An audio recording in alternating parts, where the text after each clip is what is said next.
Good evening. कैसे हो आप सभी लोग? आई होप सब एकदम बढ़िया होंगे और मस्त तरीके से अपनी पढ़ाई कर रहे होंगे। आज हम करेंगे अपना BCS 184 का unit 12 IT act and IT act 2000। ठीक है, 2000 का हम IT एक्ट के बारे में समझेंगे क्या है ये। IT एक्ट का डेफिनेशन देखेंगे, फॉर्मुलेशन देखेंगे, अमेंडमेंट देखेंगे कौन कौन सी अमेंडमेंट इसके अंदर हुई है, और अमेंडमेंट बन के फिर हमारा एक नया एक्ट आया, मतलब इसी को अमेंड किया गया था 2008 के अंदर। तो इसको हम अमेंडमेंट एक्ट 2008 बोलते हैं। डिजिटल सिग्नेचर एंड इंक्रिप्शन क्या होता है, एक्नॉलेजमेंट डिस्पैचमेंट ऑफ इलेक्ट्रॉनिक रिकॉर्ड, ये सब देखने वाले हैं। और आगे टॉपिक हम नेक्स्ट पार्ट के अंदर करेंगे। तो करते हैं शुरुआत अपना फर्स्ट टॉपिक से, डेफिनेशन। ये आईटी एक्ट होता क्या है? आईटी एक्ट मतलब एक तरीके से एक्ट है, ठीक है। जिस तरीके से हमारी गवर्नमेंट लॉ बनाती है, एक्ट बनाती है, ऐसी इंफॉर्मेशन टेक्नोलॉजी एक्ट है, ठीक है। ये कानून है किसका? इंडिया का, जो कि टेक्नोलॉजी के बारे में बात करता है, इंटरनेट के बारे में बात करता है। इंटरनेट से रिलेटेड कोई भी लॉ वगैरह, कुछ रूल्स रेगुलेशन, ये सब किसके अंदर बात की जाती है? आईटी एक्ट के अंदर, ठीक है। इस आईटी एक्ट को हमारे पार्लियामेंट से दोनों हाउस से एग्री करा के, मतलब जब हमारे लोकसभा और राज्यसभा दोनों ने वोटिंग दिया था, उसके बाद ये क्या करा है? एक्ट बना है। ये जो लॉ है ये बेस्ड है कुछ रूल्स जो कि यूनाइटेड नेशन ने बनाए हुए हैं, उन्हीं के अकॉर्डिंग। मतलब यूनाइटेड नेशन ने इंफॉर्मेशन टेक्नोलॉजी को लेकर कुछ रूल्स बनाए हैं, तो उन्हीं रूल्स को हम देखते हुए हमने क्या करा है? इस एक्ट को बनाया है। इट्स मेनली डील, ये डील करता है किसके साथ? ऑनलाइन बिजनेस के साथ, क्राइम के साथ, जो भी इंटरनेट पे होते हैं, ठीक है। अगर हम कोई भी ऑनलाइन बिजनेस कर रहे हैं तो उसको लीगली रिकॉग्नाइज कौन करता है? हमारा ये एक्ट। कोई भी क्राइम वगैरह होता है तो हमको प्रोटेक्ट कौन करता है? हमारा ये एक्ट, ठीक है। इसका मेन काम है कि जितनी भी ऑनलाइन ट्रांजेक्शन होती है उनको लीगली और रिकॉग्नाइज कराना और रेगुलेट करना, किसको? ऑनलाइन बिजनेस एक्टिविटीज को, ठीक है।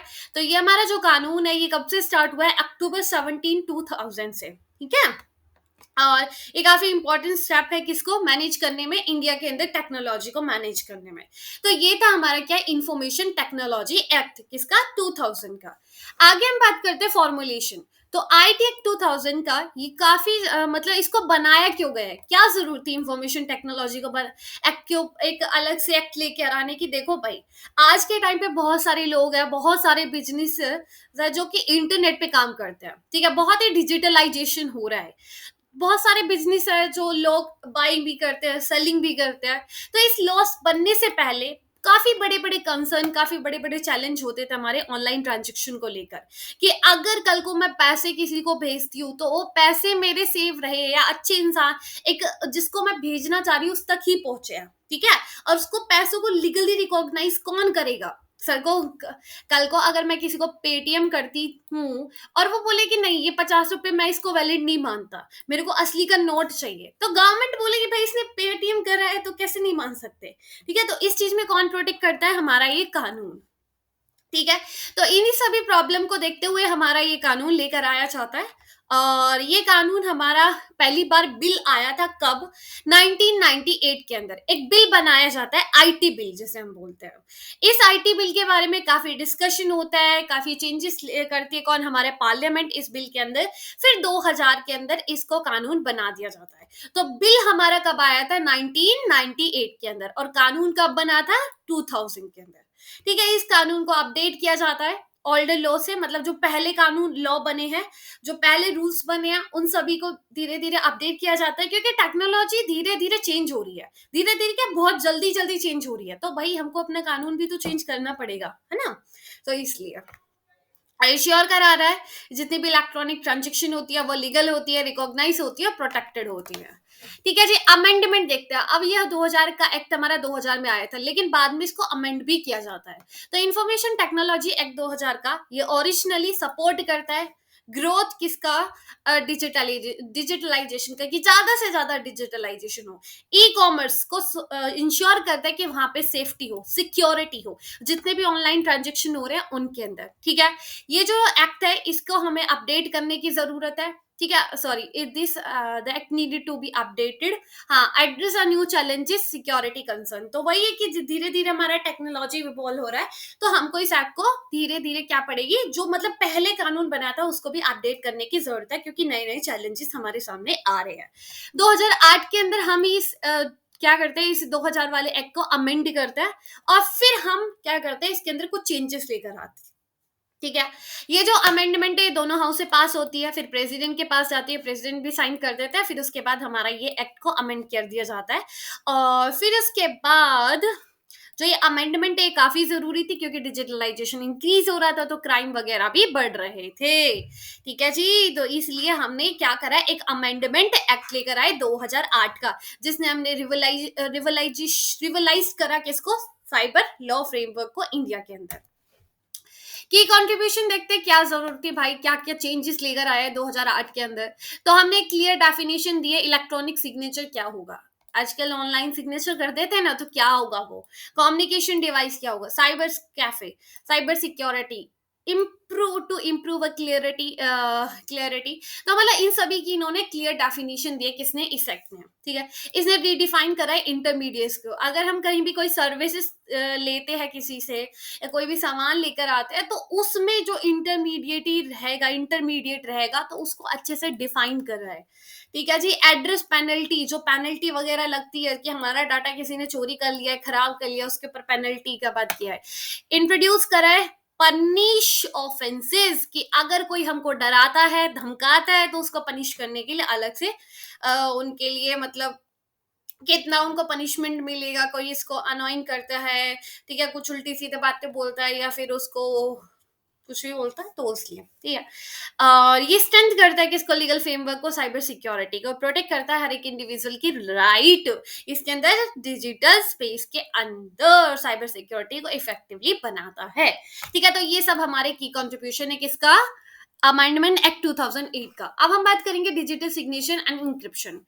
आईटी एक्ट 2000 का ये अलाउ करता है लोगों को डिजिटल सिग्नेचर के लिए, वेरीफाई करता है इलेक्ट्रॉनिक डॉक्यूमेंट। ठीक है, तो मतलब जैसे अगर कोई भी पर्सन अगर ऑनलाइन सिग्नेचर करता है, तो उस चीज को ये वेरीफाई करता है कि अगर कोई इंसान कोई डॉक्यूमेंट भेज रहा है, तो उसका सिग्नेचर भी उसमें होना चाहिए।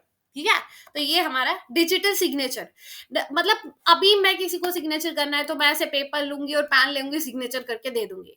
ये भी इसी की तरह होता है, लेकिन इसमें हम पेन यूज नहीं करते हैं, इसमें हम कुछ स्पेशल कोड्स को यूज करते हैं, मैथ का यूज करते हैं। ठीक है, फिर उसके बाद हमारा सिग्नेचर बनता है, और ये सिग्नेचर अथोराइज होने के बाद फिर चेंज नहीं होता है। काम कैसे करता है, आपको क्या करना पड़ता है, एक यूनिक कोड मिलता है। ठीक है, एक यूनिक कोड होता है, आप एक स्पेशल मैथ का प्रोसेस को यूज करते हो, जिसको हैश फंक्शन भी बोलता है।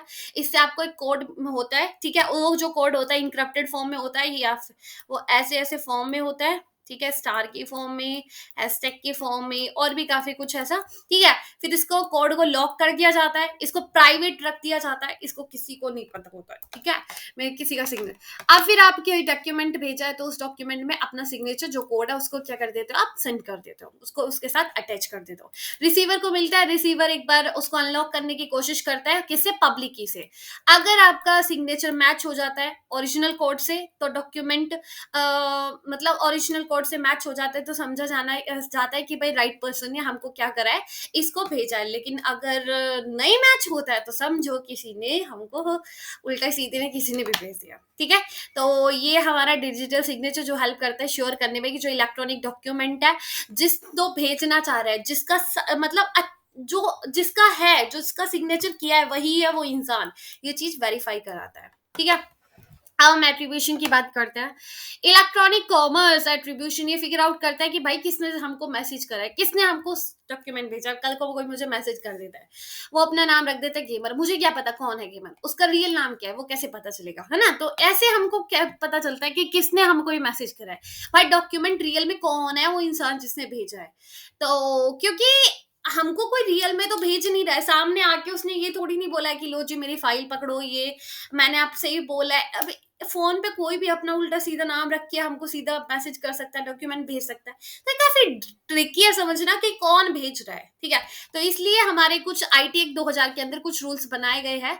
अकॉर्डिंग सेक्शन 11 के अकॉर्डिंग आईटी एक्ट क्या बोलता है कि देखो, अगर कोई आपको एक्चुअली सेंड करता है इलेक्ट्रॉनिक चीजें, ठीक है, तो उसको हम क्या बोलेंगे, ओरिजिनेटर। मतलब वही है ओरिजिनल पर्सन जिसको आपको भेजा है।